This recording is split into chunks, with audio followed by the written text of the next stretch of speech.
Hi, welcome to the Ambient iPad. Let's make some music. I want to continue on in an ambient vein today. I'm going to rely on a lot of reverb to create a big expansive soundscape. For a sound, I'm going to use the Mellotron MKII Piano. It's a nice well-rounded piano sound. Wouldn't work in a solo performance, but once you apply some effects and use it in a sparse manner, I think it sounds pretty good. The signal chain is the Mellotron M4000D Mini's mono analog output, which goes into a Focusrite Scarlett 18i8 interface that then communicates with the iPad back and forth through a USB-C hub, which also allows me to power the iPad Pro at the same time. So we're going to continue on in the same vein, very ambient, and with pianos again. Last time that I did an ambient piano jam, I went through some effects, including a rotary one, and it didn't really fit at that time, but I really like the rotary effect on a piano, so we're going to use that today. I want to quickly first go through the piano sounds that are available on the Mellotron. Since the Mellotron was a tape-based instrument, and this is the modern digital equivalent made by the company, it always had the idiosyncrasies of whatever piano they were using, whatever recording equipment, and the player itself. So there's three pianos on the Mellotron. We've got the Mellotron MKII Piano, and I've turned all the effects off. So let's just, so you can hear that. The interesting thing about the MKII is that there's a split in the middle where it jumps at least an octave, if not two. So I'm just going to demonstrate that.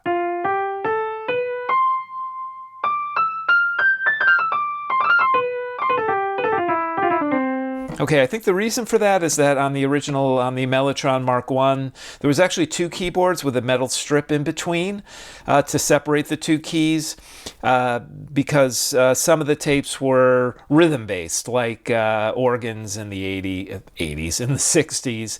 So you would hold down a note and you would hear a rhythm and then you could do something over that. Doesn't really explain why there's the break in the octave, but there you go.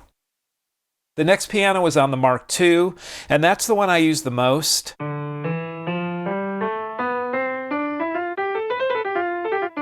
Sounds like a piano. Sounds like a poorly recorded piano on a cassette tape. Now, the Chamberlin also has a nice piano, probably from a fidelity perspective, the best out of the bunch, because for the Chamberlin tapes, certainly better microphones were used, and the fidelity was so good that Mellotron actually licensed some of the tapes from Chamberlin to use. So here's the piano from the Chamberlin Music Master series.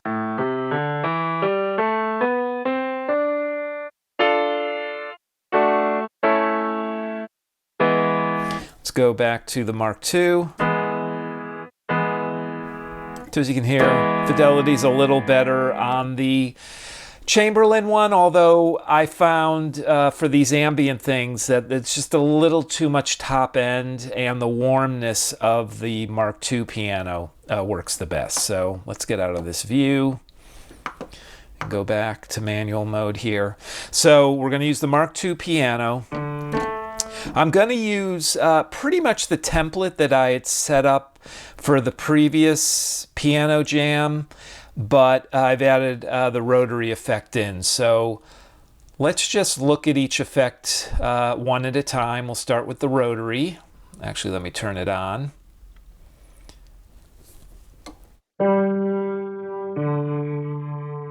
So you're going to hear that speeding up of the Leslie, and then the slowing down.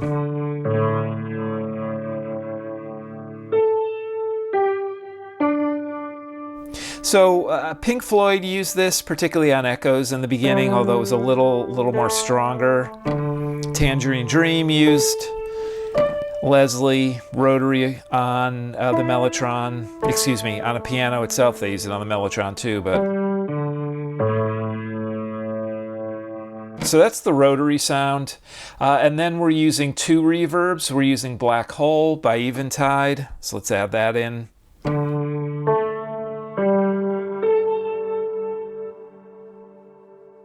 So that gives you a nice big space. Whoops, because of the way the mix knob is set up, you're still hearing the rotary piano with the reverb in the background.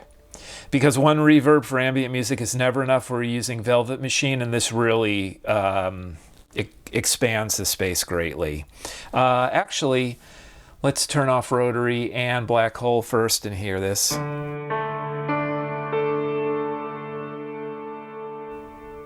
So you can hear the tail goes on for a long time. Let's add in Blackhole to that. Just adds another dimension to the reverb. I don't think it makes it sound any bigger. It just gives another quality to the sound. And then let's add Rotary in.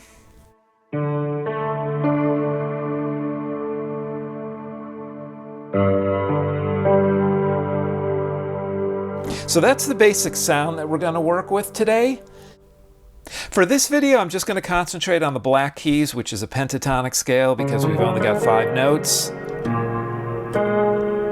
I've been experimenting around a little with this and also adding some flute in, but for this video, I just want to use the piano. What I may do for a future video is whatever we come up here, we'll then do some flute overdubs on that. But that's the future. Let's deal with the present. So that's essentially the setup. It's pretty straightforward. I am using, as I often do now, it'll come up when you hit record. One of the things I don't like about GarageBand is that it takes over a lot of the screen with the setup template. I used to use one of the vocal ones and just zero out the effects. There's actually a clean setting, but it's under fun. Very strange. But you'll see when we hit record that window comes up and I can't do anything about it. So let's again, that's essentially it. So let's just hit record and we'll do a jam.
I don't think anyone's going to mistake the Mellotron piano sounds for a real piano or even a high-quality sample of a piano.